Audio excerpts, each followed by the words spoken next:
نحمده ونصلي على رسوله الكريم اما بعد فاعوذ بالله من الشيطان الرجيم بسم الله الرحمن الرحيم رب اشرح لي صدري ويسر لي امري واحلل عقدة من لساني يفقهوا قولي رب زدني علما اللهم فقهنا في الدين اللهم انا نسألك حبك وحب من يحبك والعمل الذي يبلغنا حبك اللهم ارزقنا اخلاص الہی آمین۔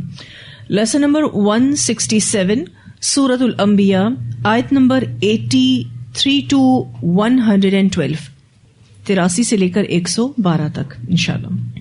اب یہاں سے ایوب علیہ السلام کا ذکر شروع ہو رہا ہے۔ اللہ سبحانہ تعالیٰ فرماتے ہیں وَأَيُّوبَ، اور ایوب کو، اذ نادا، جب اس نے پکارا، ربہ، اپنے رب کو، انی، کہ بے شک میں، مسنی الضر، چھو لیا مجھے تکلیف نے۔ یہاں الضر کا جو لفظ ہے آپ دیکھیے دعات کے اوپر پیش ہے۔ اس لفظ میں دعات جب پیش کے ساتھ ہو تو جسمانی کمزوری اور تکلیف مراد ہے، اور اگر اس لفظ میں دعات پر زبر آ جائے تو ہر طرح کی تکلیف مراد ہوتی ہے۔ اب یہ اللہ تعالیٰ سے اپنی پریشانی کو شیئر کر رہے ہیں۔ انی مسنی الضر، کہ بے شک میں، چھو لیا مجھے تکلیف نے، وانت، اور تو، ارحم الراحمین، سب سے بڑھ کر رحم کرنے والا ہے۔ حضرت ایوب علیہ السلام، جن کو اللہ تعالیٰ نے 7 بیٹے اور 3 بیٹیاں عطا کی تھیں، یہ 140 سال کی عمر میں فوت ہوئے تھے۔ بہت زیادہ سانورین تھے۔ اللہ سبحانہ تعالیٰ نے انہیں بہت کچھ عطا کیا، بہت کچھ۔ اب یہاں پر یہ اپنی تکلیف شیئر کر رہے ہیں، اللہ سے اپنی پرابلم کو شیئر کر رہے ہیں، کیونکہ جب ہم انسانوں سے اپنا دکھ بانٹتے ہیں یا ان کو اپنا دکھ سناتے ہیں تو وقتی ہمدردی مل جاتی ہے، اور ایسا بھی ہوتا ہے کہ بعض لوگ ہنستے ہیں۔ ہر وقت اپنی تکلیف کا اظہار کرتے رہنا اپنی تکلیف میں اضافے کا سبب بھی بنتا ہے، لیکن جب ہم اللہ تعالیٰ سے اپنی پرابلم کو شیئر کر لیتے ہیں تو ہمارے دل کو ایک ڈھارس سے مل جاتی ہے، سکون مل جاتا ہے۔ اور یہ بات ہم اچھے سے جانتے ہیں کہ سب سے زیادہ آزمائش انبیاء کی ہوتی ہے، کیونکہ وہ نیک اعمال میں ٹاپ آف دا لسٹ ہوتے ہیں۔ حضرت ایوب علیہ السلام پہلے بہت نعمتوں میں تھے، پھر اللہ تعالیٰ نے ان سے سب کچھ لے لیا۔ ایسے میں شکر کرنا اور تکلیف پر صبر کرنا بہت مشکل ہوتا ہے۔ حضرت ایوب علیہ السلام کا صبر بہت مشکل تھا۔ انہوں نے ان حالات میں بھی صبر کیا اور اپنے پچھلے وقت کو یاد کر کے شکوہ شکایت نہیں کی۔ دیکھیں، اگر کسی کے پاس کچھ نہیں ہے نا اور اسے کوئی تکلیف آتی ہے، اس کے لیے بھی صبر مشکل ہے، لیکن اتنا نہیں کہ جس سے اللہ تعالیٰ دے کر لے لے۔ اور ان کے پاس ہر نعمت تھی، اولاد، فیملی، دوست، کاروبار، مال و متاع، سب کچھ تھا۔ یہ ایک لگژریس لائف جی رہے تھے، اور نو ڈاؤٹ اللہ سبحانہ تعالیٰ کے بہت زیادہ فرما بردار بھی تھے، عبادت گزار بھی تھے۔ ہم اپنے آپ کو دیکھیں تو کبھی ہمیں پرابلم آ جاتی ہے، اور کبھی بڑی پرابلم بھی ہوتی ہے جو کہ ہماری پچھلی زندگی میں نہیں ہوتی، تو ہم پچھلی زندگی کے اچھے دنوں کو یاد کر کے ناشکرے ہو رہے ہوتے ہیں، بجائے اس کے کہ پچھلے دنوں کو یاد کر کے شکر ادا کریں، ہم ناشکرے ہو رہے ہوتے ہیں۔ تو اللہ تعالیٰ سے ہمیشہ یہ دعا کرتے رہیں کہ اللہ تعالیٰ ہمیں شکر کرنے والی زبان اور شکر کرنے والا دل عطا کرے، ہر حال میں ہم اللہ تعالیٰ کا شکر ادا کرنے والے ہوں۔ حضرت ایوب علیہ السلام کے صبر کا مظاہرہ ایک روایت سے ملتا ہے۔ یزید بن میسرہ کہتے ہیں کہ اللہ تعالیٰ نے جب ایوب علیہ السلام کی آزمائش کی اور ان کا اہل و مال اور اولاد سب کچھ چھن گیا اور کچھ بھی باقی نہ رہا، تو انہوں نے اللہ تعالیٰ کا خوب احسن انداز میں ذکر کیا اور اللہ کی بارگاہ میں عرض کی، اے رب الارباب، میں تیری ہی تعریف کرتا ہوں، تو نے مجھ پر احسان فرمایا، مجھے مال اور اولاد سے نوازا، حتیٰ کہ دل کے ہر حصے میں مال اور اولاد کی محبت رچ بس گئی تھی۔ اب جب کہ تو نے یہ سارا مال اور اولاد واپس لے لیا، ان کی محبت سے میرا دل خالی کر دیا، تو اب میرے اور تیرے درمیان کوئی چیز حائل نہیں ہے۔ تو نے میرے ساتھ جو کیا ہے، اگر میرے دشمن ابلیس کو اس کا علم ہو جائے تو وہ مجھ سے حسد کرنے لگے۔ یعنی اللہ تعالیٰ جتنا تو نے مجھے نوازا ہے، اگر ابلیس کو پتہ چل جائے تو وہ مجھ سے حسد کرنے لگے. ابلیس کو حضرت ایوب علیہ السلام کی اس بات سے بہت پریشانی ہوئی. ایوب علیہ السلام نے بارگاہ الہی میں یہ بھی عرض کیا کہ اے اللہ تو نے مجھے مال اور اولاد عطا فرمایا، لیکن میرے دروازے پر کبھی کوئی ایسا شخص کھڑا نہیں ہوا جس پر میں نے ظلم کیا ہو، اور تجھے بھی اس بات کا خوب علم ہے. میرے لیے بستر بچھایا جاتا، کیونکہ بہت زیادہ پیسے والے تھے، ایلیٹ طبقے سے ان کا تعلق تھا، تو ان کے لیے جب ان کا بستر ریڈی کیا جاتا تو کہتے ہیں کہ جب میرے لیے بستر بچھایا جاتا تو میں اپنے جی میں کہتا، یعنی اپنے دل میں کہتا، اے میری جان تجھے بستروں پر آرام کرنے کے لیے پیدا نہیں کیا گیا، تو میں نے تیری رضا اور خوشنودی کے حصول کے لیے بستر ترک کر دیا تھا. اسے ابن ابو حاتم نے روایت کیا ہے. اب آپ دیکھیے کہ اس روایت میں سٹارٹنگ میں ان کی جو ڈیفیکلٹیز تھیں اس کا انہوں نے اس طرح سے ذکر کیا ہے کہ پہلے یہ بتایا کہ ان کے پاس کیا کیا کچھ تھا، اور انہوں نے یہ بھی شیئر کیا کہ ان سب چیزوں کی محبت میرے دل میں تھی، لیکن جب تو نے سب کچھ مجھ سے لے لیا تو وہ محبت بھی نکل گئی، دل میرا خالی ہو گیا، میں اور فارغ ہو گیا تیری عبادت کے لیے. پھر جو بعد والا حصہ ہے اس روایت کا، اس میں پتہ چلتا ہے کہ جب ان کے پاس سب کچھ تھا تب بھی ایک عادل انسان تھے، ایک اچھے انسان تھے، بہت زیادہ اللہ کی عبادت کرتے تھے، ایون نرم بستر کو چھوڑ کر اللہ کی عبادت کیا کرتے تھے. تو شیطان کو تو حسد ہوگا ہی نا، کیونکہ شیطان یہ سوچتا ہے کہ جس کو اللہ نے بہت کچھ دے رکھا ہے اگر وہ شکر کر رہا ہے تو ٹھیک ہے، چلو صحیح ہے، لیکن جب اس سے سب کچھ لے لیا جاتا ہے تو وہ کیا چاہتا ہے کہ وہ ناشکر ہو جائے، تاکہ ماضی میں جو اس نے شکر ادا کیا وہ بھی اس کا دھل جائے. تو یہ کہہ رہے تھے اللہ تعالیٰ مجھے جو کچھ آپ نے عطا کیا ہوا ہے اگر یہ چیز ابلیس کو پتہ چل جائے تو وہ بھی مجھ سے حسد کرنے لگے. اور یہاں آپ دیکھیے اس آیت 83 میں انہوں نے ایک صابر انسان کی طرح اپنی پرابلم کو اللہ تعالیٰ سے شیئر کیا ہے. کچھ بھی یہ نہیں کہہ رہے کہ اللہ تعالیٰ تو نے مجھے اتنے سالوں سے بیمار کر رکھا ہے، میں اتنی تکلیف میں ہوں، کچھ بھی نہیں، بس صرف اتنا سا ذکر، انی مسنی الضر، اللہ مجھے تکلیف چھو گئی ہے، وَأَنْتَ أَرْحَمُ الرَّاحِمِينَ، تو سب سے بڑھ کر رحم کرنے والوں میں سے ہے. تو یہ چیز جو ہے وہ ایک شیئرنگ ہے اور بہت پازیٹیو شیئرنگ ہے اور اپنے اللہ سے ہے. ان کا جو آزمائش کا ٹائم پیریڈ تھا، ایک روایت میں آتا ہے 18 سال اور ایک روایت میں آتا ہے 12 سال. ایک سال بھی اگر کسی کے اوپر آزمائش آ جائے نا تو وہ بھی بڑا مشکل سے گزرتا ہے، کہاں 12 سال کہاں 18 سال. لیکن انہوں نے اپنے اچھے وقت کو یاد کر کے کبھی بھی شکوہ نہیں کیا. میں ابھی جو ہے اپنی ٹریٹمنٹ کے سلسلے میں جب اپنے ڈاکٹر صاحب سے ملی تھی تو میں نے ان کو یہ بات شیئر کی کہ میرے اندر کچھ ڈس ایبلٹیز ہیں، جو کام میں پہلے کر سکتی تھی وہ اب میں نہیں کر سکتی ہوں، جیسے میں پہلے چلتی تھی اب میں نہیں چل پاتی ہوں. تو انہوں نے مجھے بہت اچھی بات کہی، جو ڈاکٹر صاحب ہیں انہوں نے بہت اچھی بات کہی. انہوں نے کہا کہ آپ کو اللہ تعالیٰ نے کتنے اچھے سال دیے، آپ خوب دوڑے، خوب کام کیا، تو آپ ان اچھے سالوں کو یاد کرتے ہوئے جو باقی زندگی کے سال ہیں اس کو گزار دیں. اور جب ہمارے پیشنٹس میں سے کسی کو اللہ تعالیٰ اتنا اچھا ٹائم دے دیتا ہے اور پھر اس کے بعد اس کی زندگی میں کوئی ڈسیبلٹی آتی ہے تو ہم اس شخص کو ڈسیبل نہیں کہتے. کتنا پازیٹیو کر دیا انہوں نے. انہوں نے کہا کہ کچھ چیزیں آپ کو محسوس ہوں گی کہ آپ نہیں کر پاتی، تو آپ پھر ان لمحوں کو یاد کریں کہ جب آپ یہ سب کچھ کر پاتی تھی. تو میں نے کہا جو میرا سکھایا ہوا تھا، جو میں آپ لوگوں کو اکثر یہ تعلیم دے رہی ہوتی ہوں، وہ مجھے کسی اور نے سکھایا. کیونکہ جو قرآن پڑھنے والے ہوتے ہیں ان کو بھی ریمائنڈرز کی ضرورت ہوتی ہے. تو یہ بات الحمدللہ میرے علم میں تھی اور الحمدللہ میری پریکٹس میں بھی ہے، اللہ کا بہت شکر ہے. لیکن یہ ایک ڈاکٹر سے شیئرنگ تھی، کیونکہ ظاہر ہے میں ان کے پاس اپنے اس پرابلم کے سولوشن کے لیے گئی تھی کہ کیا یہ سب کچھ ٹھیک ہوگا یا نہیں ہوگا. تو انہوں نے اس کا تو جواب دیا ہی نہیں، کچھ اور ہی سبق پڑھا کے بھیج دیا. اور میں اس پر الحمدللہ اب جم گئی ہوں کہ ٹھیک ہے، اللہ سبحانہ تعالیٰ کا بہت شکر ہے کہ اللہ سبحانہ تعالیٰ چلا رہے ہیں. اللہ چاہتا تو بستروں پر بھی لگا سکتا تھا، اللہ چاہتا تو سب کا محتاج بھی بنا سکتا تھا. اللہ نے بڑا کرم کیا کہ آپ محتاج کر دیا ہے. نو ڈاؤٹ جو سفر میں 2 منٹ میں طے کیا کرتی تھی اب اس کے لیے مجھے 10 منٹ لگتے ہیں، 15 منٹ لگتے ہیں.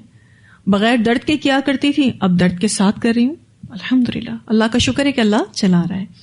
یہ میری اپنی بات ہے، آپ سب کی زندگی میں بھی کوئی نہ کوئی ایسی چیز ہوگی، لیکن یہ کہ ہم تکلیفوں کو لے کر بیٹھ تو نہیں سکتے، اور جو تقدیر ہمارے رب نے لکھ دی ہے وہ تو غالب آ کر ہی رہے گی، اس سے میں اور آپ اپنا دامن نہیں چھڑا سکتے. اسی لیے اپنے پرانے وقت کو، جو کہ اچھا وقت ہوتا ہے، اس کو یاد کر کے اپنے ڈیفیکلٹ ٹائم کو پازیٹیو گزارنا چاہیے. اور یہی کام حضرت ایوب علیہ السلام نے کیا. جب ایوب علیہ السلام بہت بیمار ہو گئے اور ان کو اسکن ڈیزیز ہوئی تھی، اور آپ سب یہ جانتے ہیں کہ ان کو ان کے علاقے سے بھی نکال دیا گیا تھا، اور ان کی صرف ایک بیوی ان کے ساتھ تھی. اور جب کبھی ہم ان کی بات پڑھتے ہیں تو ایسا لگتا ہے کہ ایک ایسا بندہ جو محلوں میں رہتا ہو، جو نرم بستروں پر سوتا ہو، اس کو جنگل میں جا کر مٹی پر سونا پڑے، اور وہ بھی تکلیف کے ساتھ. اور اسکن ڈیزیز آپ کو شاید اندازہ نہیں ہے، بہت پینفل ہوتی ہے، پورے جسم میں اس کی تکلیف ہوتی ہے. اور پھر ایسے میں صرف اور صرف جسمانی تکلیف نہیں تھی ان کو لوگوں کی باتوں کی بھی تکلیف تھی. ان کی بیوی کو انہوں نے کیا لائف سٹائل دیا ہوگا، آپ سوچ سکتے ہیں. ایک پیسے والے آدمی کی بیوی کے بھی کیا ہی ناز ہوتے ہیں، کیا لائف سٹائل ہوتا ہے. لیکن وہ بیوی ان کے ساتھ چلی جنگل میں اور گھروں کے کام کرنے لگی. جس نے کبھی گھر کا کام کیا نہ ہو اس کو گھروں کا کام کرنا پڑا. جس کے گھر میں بہترین کھانا موجود ہو وہ لوگوں کا بچا ہوا کھانا لے کر آتی تھی. آپ دیکھیں تو صحیح، صرف جسمانی تکلیف تھوڑی نہ تھی، جذباتی اعتبار سے بھی آزمائے گئے. ایک مرتبہ ان کی بیوی نے کہہ دیا آپ اللہ سے دعا کیوں نہیں کرتے کہ اللہ آپ کو شفا دے. ناراض ہوئے تھے حضرت ایوب علیہ السلام کہ تم نے ایسا کیوں کہا. اللہ تعالیٰ نے اتنے سال مجھے صحت کے ساتھ بھی تو دیے تھے، پہلے میں ان کا تو شکر ادا کروں. اتنے سال اگر اللہ بیماری میں دے تو پھر میں دعا کروں نا. یعنی ابھی تو اللہ تعالیٰ نے کچھ ہی سال بیماری میں رکھے ہیں. اتنا شکر، اتنا صبر. اور پھر انہوں نے اپنی اس باوفا بیوی کو سزا دینے کا بھی ارادہ کیا تھا، پھر اللہ تعالیٰ نے ان کی سزا کو ختم کر دیا تھا. یعنی انہوں نے جو قسم کھا لی تھی کہ میں تمہیں سزا دوں گا کہ تم نے ایسی بات کیوں کہی. اور پھر جیسے ہی انہوں نے یہ دعا کی اللہ تعالیٰ سے، اللہ سبحانہ تعالیٰ نے ان کے پیروں کے پاس سے پانی کا چشمہ جاری کر دیا. کہا اس سے آپ پانی پئیں گے اور نہائیں گے. اور یہ پانی پیتے رہے اور نہاتے رہے، اور اتنے خوبصورت ہو کر روایات میں آتا ہے صرف ایک بار پانی پیا تھا اور ایک بار ہی نہائے تھے. اور بیوی جو ہے وہ کام پر گئی ہوئی تھی، واپس آئیں تو ایک خوبصورت انسان کی شکل میں یہ بیٹھے ہوئے تھے. اور پھر بیوی ان سے پوچھتی ہے کہ یہاں میرا ایک بیمار شوہر بیٹھا تھا، آپ نے اس کو دیکھا ہے؟ کہا میں ہی ایوب ہوں. تو بیوی کہتی ہے کیوں مجھ پریشان عورت سے مذاق کرتے ہو؟ کیونکہ وہ تو سوچ بھی نہیں سکتی تھی کہ ان کے ہسبینڈ کمپلیٹلی ٹھیک ہو جائیں گے اور اتنے خوبصورت ہو جائیں گے، پہلے سے بھی زیادہ خوبصورت کر دیا. حضرت ایوب علیہ السلام ایک خوبصورت انسان تھے، اللہ تعالیٰ نے بیماری کے بعد ان کو اور خوبصورت کر دیا. تو آپ دیکھیے نا کہ صبر کا انجام اچھا ہی ہوا نا، اجر بھی باقی رہا، جو آخرت میں ملے گا، دنیا بھی اچھی ہو گئی. پھر اس کے بعد اللہ تعالیٰ نے ان کو ڈبل فیملی ممبرز دیے، ڈبل دوست دیے، اور اتنا زیادہ ان کو مال و متاع عطا کیا کہ جب یہ ٹھیک ہو گئے تھے اور پھر ایک مرتبہ غسل فرما رہے تھے، نبی اکرم صلی اللہ علیہ وسلم اس بارے میں فرماتے ہیں ایوب علیہ السلام کپڑے اتار کر غسل فرما رہے تھے کہ سونے کی ٹڈیاں ان پر گرنے لگیں، یعنی سونے کی بارش اللہ تعالیٰ نے ان پر کی تھی. ایوب علیہ السلام مٹھیاں بھر بھر کر کپڑے میں ڈالنے لگے تو اللہ عز و جل نے آواز دی، ایوب کیا میں نے تجھے اس سے بے پرواہ نہیں کر دیا جو تو دیکھ رہا ہے؟ یعنی تجھے یہ سب کچھ اٹھانے کی کیا ضرورت ہے، آلریڈی تجھے اتنا بلیسڈ کیا ہے میں نے. انہوں نے عرض کی جی ہاں یا رب، لیکن میں تیری رحمت اور برکت سے بے پرواہ نہیں ہو سکتا. اسے بخاری نے روایت کیا ہے. یعنی انہوں نے خوب جمع کیے اور پیسے اور مال و دولت کہ جب اللہ بارش برسا رہا ہے تو میں کیوں نہ اٹھاؤں. اللہ تعالیٰ اصل میں یہی بات سننا چاہ رہے تھے حضرت ایوب سے کہ جب اللہ آپ کو دے رہا ہوتا ہے اپنے راستے میں تو لیں، ایک ہاتھ سے نہیں 2 ہاتھوں سے لیں، کیونکہ وہ اللہ کی رحمت اور برکت ہوتی ہے. جہاں اللہ تعالیٰ آپ سے کوئی چیز لے لیتا ہے اور آپ اس پر صبر کرتے ہیں، اللہ کو یہ بھی اچھا لگتا ہے. لیکن جب اللہ تعالیٰ آپ کو اپنی نعمتیں دیتا ہے تو اس کا اظہار پسند کرتا ہے. تو یہ نعمت کا اظہار تھا جو یہ کر رہے تھے سبحان اللہ. میں تو جب بھی ان کے بارے میں پڑھتی ہوں مجھے تو لگتا ہے کہ اللہ تعالیٰ نے ان کو فزیکلی آزمایا ہے, اس میں بھی پورے نمبر لائے. ان کو اللہ تعالیٰ نے ایموشنلی آزمایا ہے, اس میں بھی پورے نمبر لائے. اور اللہ سبحانہ تعالیٰ نے ان کو تنہائی سے بھی آزمایا, کیونکہ ان کے آس پاس بہت سارے لوگ تھے. جب آپ بہت سارے لوگوں کے درمیان رہ رہے ہوتے ہیں نا, اچانک تنہا ہو جائیں, آپ کو لگ پتا جائے کہ تنہائی اپنے آپ میں ایک ڈپریشن ہے. 10 لوگ آپ کے آس پاس بات کرنے والے, آپ کے ساتھ رہنے والے ہوں, اور پھر آپ اکیلے ہو جائیں, تو پھر پتا چلتا ہے کہ ان لوگوں کی کیا ویلیو تھی. وہ بھی ایک نعمت ہے. آج بہت سارے لوگ جیسے اپنے ملک میں رہ رہے ہوتے ہیں, پھر ابراڈ شفٹ ہو جاتے ہیں, تو وہاں کی تنہائی ان کو کاٹتی ہے نا, جو بیگانہ پن ہے نا وہ ان کو کاٹتا ہے, تکلیف دیتا ہے. اب یہ اپنے ہی سٹی سے نکال دیے گئے اور جنگل میں جا کے رہ رہے تھے. کتنی ٹف لائف ہو گئی. اگر آپ میں سے کسی کے ساتھ ایسا ہو, اللہ نہ کرے, بتائیے صبر کر لیں گے؟ یا یہ صبر کرنا آسان ہوگا؟ بالکل بھی نہیں, بالکل بھی نہیں. اب اللہ تعالیٰ نے ان کی دعا کو قبول کیا. فاستجبنا لہ, تو دعا قبول کر لی ہم نے اس کی. اب آپ دیکھیے کہ سارے انبیاء کی دعا قبول ہو رہی ہے. اور کیوں ہو رہی ہے انشاءاللہ ان کی صفات آئیں گی آگے, کہ اللہ تعالیٰ جب دعاؤں کو قبول کرتا ہے تو اس انسان میں کیسی خوبیاں ہوتی ہیں, وہ کس طرح سے دعا کرتا ہے کہ اللہ فوراً اس کو قبول کرتا ہے. نو ڈاؤٹ اللہ دعاؤں کے سننے والے اور قبول کرنے والے, لیکن جب دعاؤں میں بہت روحانیت ہو اور جب دل سے دعا کی جائے تو اللہ فوراً قبول کرتا ہے. بڑی تڑپ کے ساتھ انہوں نے دعا کی اور اللہ تعالیٰ نے ان کی دعا کو قبول کیا. فکشفنا, تو کھول دیا ہم نے یا پھر ہٹا دیا ہم نے, ماں بھی, جو بھی اس کو تھا, من درن, بیماری میں سے. یعنی ان کی جو فزیکل بیماری تھی 100% ختم ہو گئی. اس کو کہتے ہیں مکمل شفا. کبھی دعا کرتے ہیں نا آپ اللہ تعالیٰ سے, بیمار ہو جاتے ہیں یا کسی بیمار کے لیے دعا کرتے ہیں کہ اللہ آپ کو مکمل شفا عطا کرے, اور ایسی شفا عطا کرے کہ بیماری ذرا سے بھی باقی نہ رہے. تو اللہ نے ان کو مکمل شفا دے دی. یہ بالکل بھلے چنگے ہو گئے, پہلے سے بھی بہتر ہو گئے. یہ اپنے بچوں سے بھی زیادہ خوبصورت ہو گئے, اپنے دوستوں سے زیادہ جوان ہو گئے. وَآتَيْنَاهُ, اور دیے ہم نے اس کو, اہلہ, اس کے گھر والے, وَمِثْلَهُمْ, اور ان کی مانند, مَعَهُمْ, ان کے ساتھ ہی. فیملی کا ری یونین ہونا جو ہے بہت بڑی نعمت ہے. ان کی فیملی ری یونین ہوئی, اور صرف اتنی ہی فیملی نہیں رہی. اللہ تعالیٰ فرماتے وَمِثْلَهُمْ مَعَهُمْ, اور پھر اللہ تعالیٰ فرماتے رحمتم من عندنا, بطور رحمت اپنے پاس سے, یعنی اسپیشلی فرام اللہ سبحانہ تعالیٰ. تو یہ بات یاد رکھیے گا کہ تکلیف جانے کے لیے ہی آتی ہے. کوئی بھی تکلیف آپ کے پاس ہمیشہ نہیں رہے گی. جو صبر کرے تو اللہ تعالیٰ اس کو پھر پہلے سے بھی زیادہ نوازتے ہیں, زیادہ نوازتے ہیں. یہ بات کہاں سے پتا چلتی ہے؟ وَمِثْلَهُمْ مَعَهُمْ, ٹھیک ہے. اور یہ جو الفاظ ہیں رحمتم من عندنا, ان الفاظوں سے یہ پتا چلتا ہے کہ اللہ پھر جو کچھ عطا کرتا ہے وہ خوش ہو کر عطا کرتا ہے. یعنی اللہ تعالیٰ راضی ہو جاتے ہیں بندے سے. تو پھر ہم اتنے بے صبرے کیوں ہو جاتے ہیں؟ چھوٹی چھوٹی پرابلمس کو اپنے سر پر کیوں سوار کر لیتے ہیں؟ ہمیں اس ہیبٹ کو ڈیولپ کرنا ہوگا کہ تکلیف میں بھی ہم کام ڈاؤن رہیں, سکون میں رہیں, تحمل میں رہیں. اور یہ چیز تب ہو سکتی ہے جب آپ کو اللہ پر بھروسہ ہوتا ہے کہ میرے رب نے یہ تکلیف دی ہے, وہ اس کو ہٹائے گا. اور پھر آپ دیکھیے نا کہ آپ کی کوئی پیاری چیز اللہ لے لے تو اللہ تعالیٰ آپ کے صبر کے بدلے آپ کو جنت ہی دے گا. وہ حدیث میں آتا ہے نا, بخاری کی روایت ہے کہ اللہ تعالیٰ جب اپنے بندے کو 2 پسندیدہ چیزوں سے آزمائش میں ڈالتا ہے, اور مراد یہاں پر 2 آنکھیں ہیں, کہ اللہ کسی کی آنکھوں کی روشنی لے لیتا ہے, یعنی اس کی بینائی چھین لیتا ہے, پھر وہ اس پہ صبر کرتا ہے, تو اس میں اس کی آنکھوں کے بدلے اللہ اس کو جنت عطا کرے گا. کیونکہ پیاری سے پیاری چیز کو کھونا آسان چیز نہیں, اور پھر اس پر صبر کرنا. بعض دفعہ کسی کی اولاد اللہ لے لیتا ہے اور وہ اس وقت صبر کر جاتا ہے, لیکن آپ نے دیکھا ہوگا بہت سارے لوگ پھر بعد میں ڈپریشن میں آ جاتے ہیں, یعنی اس صبر کو مینٹین نہیں کر پاتے. یہ بھی بہت ضروری ہے, بہت ضروری ہے, کیونکہ تکلیف تو امنڈ کر آئے گی, وہ وقت بار بار یاد آئے گا.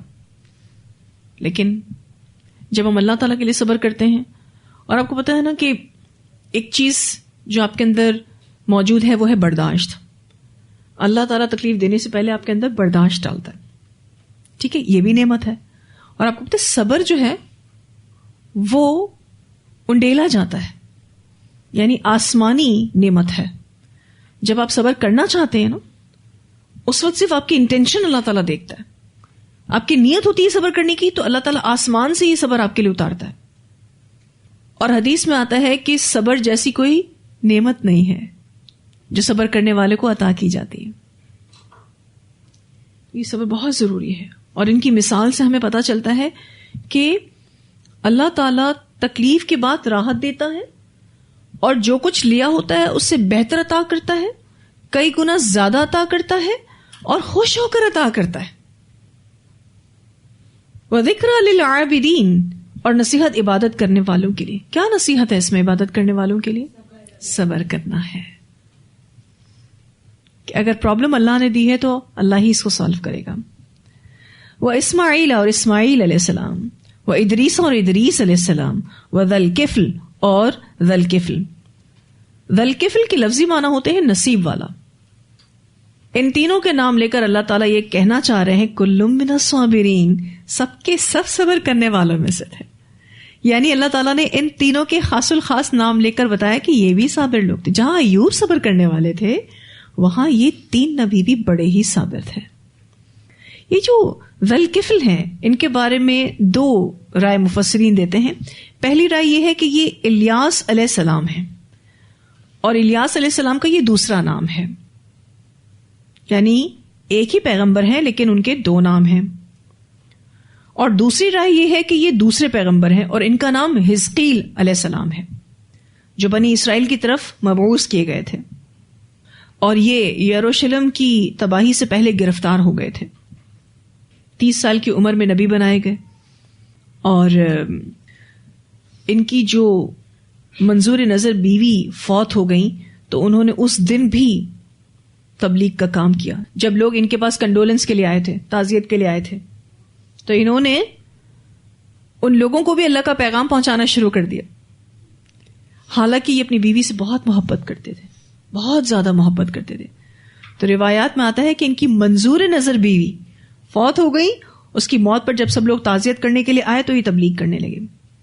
22 سال تک اللہ تعالیٰ کا پیغام پہنچایا, اور نبوت کے 90 سال ان کی بیوی کی وفات ہوئی تھی. اللہ تعالیٰ فرماتے ہیں کل من الصابرین, یہ سب کے سب صبر کرنے والے تھے. وَأَدْخَلْنَاهُمْ, اور داخل کیا ہم نے ان کو فی رحمتنا, اپنی رحمت میں. یعنی اللہ تعالیٰ نے ان سب نیک لوگوں کو بہترین انجام دیا. اور یہاں پر رحمت سے مراد نبوت بھی ہے. انہم من الصالحین, یقیناً وہ تھے صالح لوگوں میں سے. اچھا, میں تو جب اس تفسیر کو پریپیئر کر رہی تھی تو میں سوچ رہی تھی کتنی بہترین تعریف ہوئی ہے, اور یہ کہنے والے کون ہیں؟ اللہ سبحانہ تعالیٰ. کل من الصابرین انہم من الصالحین, مطلب ایک کے بعد ایک خوبصورت جملے ان کی تعریف میں اللہ تعالیٰ کہے جا رہے ہیں. اور یہ وہ لوگ ہیں کہ جن کی زندگیاں آسان نہیں تھیں, مشکل زندگیاں تھیں. سعد بن ابی وقاص رضی اللہ تعالیٰ عنہ روایت کرتے ہیں کہ میں نے عرض کی یا رسول اللہ صلی اللہ علیہ وسلم, سب سے سخت امتحان کن لوگوں کا ہوتا ہے؟ تو رسول اللہ صلی اللہ علیہ وسلم نے فرمایا نبیوں کا ہوتا ہے. یعنی سب سے سخت امتحان نبیوں کو ہوتا ہے, پھر جو ان کے بعد سب سے افضل ہیں, پھر جو ان کے بعد افضل ہیں. بندے پر اس کے دین کے مطابق آزمائش آتی ہے. یہ بات سمجھ آتی؟ یعنی جس کا جتنا ایمان, جس کا جتنا دین, اس لیول کی اس پر آزمائش آتی ہے. اگر وہ اپنے دین اور ایمان میں مضبوط ہے تو اس کی آزمائش بھی سخت ہوتی ہے, اور اگر اس کا دین اور ایمان نرم اور کمزور ہے تو اس پر اس کے دین کے مطابق آزمائش آتی ہے. بندے پر آزمائش اور مصیبت آتی رہتی ہے, حتیٰ کہ اسے ایسا کر کے چھوڑتی ہے کہ وہ زمین پر چل پھر رہا ہوتا ہے اور اس پر کوئی گناہ باقی نہیں ہوتا.